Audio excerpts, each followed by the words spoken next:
Hi there, this is AFRICUNIA Television News Update, reaching from our studio here in Lagos, Nigeria, the nation's commercial capital.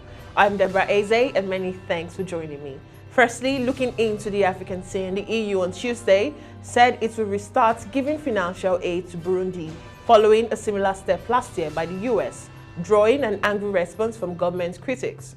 The EU decision on Tuesday followed a decision by the United States in November that credited elections a fall in violence and reforms by President Evariste.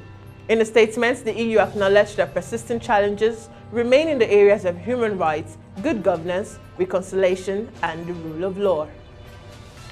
And in Uganda, authorities are seeking to legally mandate vaccines in draft legislation aimed at boosting the East African country's drive to inoculate more people against COVID-19. The proposed bill, which is subject to changes as it faces scrutiny at or by a parliamentary health committee, calls for a 6-month jail term for failure to comply with vaccination requirements during disease outbreaks. Uganda's health minister announced in January that more than 400,000 vaccine doses were to be destroyed after they expired before being used. That's a considerable loss to a government that has administered only about 12.7 million doses and whose goal is to inoculate at least half of its 44 million people. And in Morocco reopened its airspace on Monday, 7th February. The Mohammed V International Airport in Casablanca has been buzzing for the past few hours after more than 2 months of closure due to COVID-19. Despite the reopening, strict measures have been put in place to curb the spread of coronavirus. All travelers must be vaccinated on arrival. They are subjected to an antigenic test and random PCR test carried out on groups of passengers.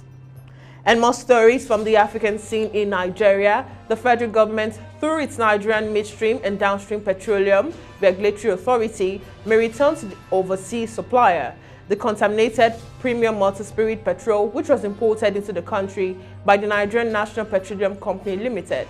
Oil marketers estimated that about 100 million liters of contaminated petrol were imported into Nigeria and had been recalled by the Pipeline's Products Marketing Company, a subsidiary of the NNPC. The recall caused severe queues in Abuja, Lagos, Niger, Nasarawa, and many other states, as a few petrol outlets that dispense products were crowded by motorists and other PMS users. And still in Nigeria, gunmen have killed at least 10 persons and abducted an unspecified number of people at the Guga village, Bakori local council of Katsina State.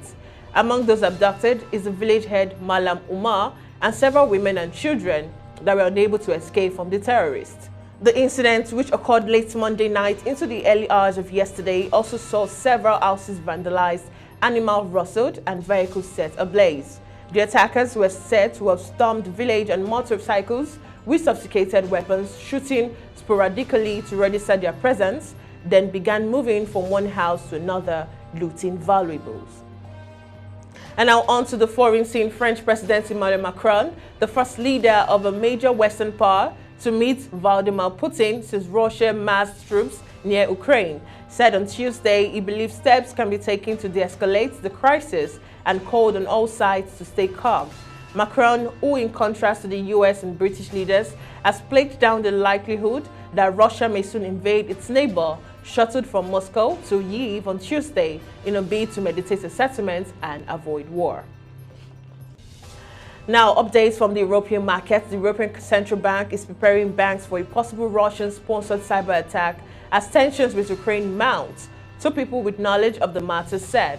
As the region braces for the financial fallout of any conflict, the standoff between Russia and Ukraine has rattled Europe's political and business leaders who fear an invasion that would inflict damage on the entire region. And still on the African scene, the European Union is pushing for a global deal aimed at preventing new pandemics that could include a ban on wildlife markets and incentives for countries to report new viruses or variants. International negotiators met for the fourth time today to prepare talks for a potential treaty, said the official. A spokesperson for Charles Michel, the president of the European Council, who in November 2020 proposed a new treaty on pandemics, said he had no fresh comments on the matter.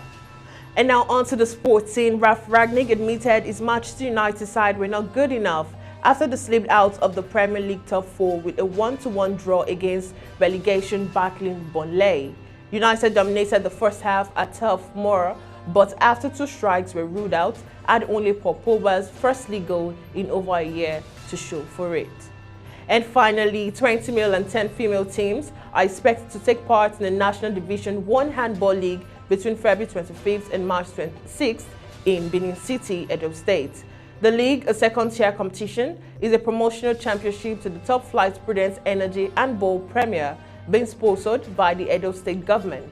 According to a statement by the Handball Federation of Nigeria, Secretary General Alhaji Mohammed, the executive board of HFN, led by Sam Ocheho, the federation's president, in a virtual meeting at the weekend, agreed to date after receiving the go-ahead from representatives of the Edo State government and the State Handball Association.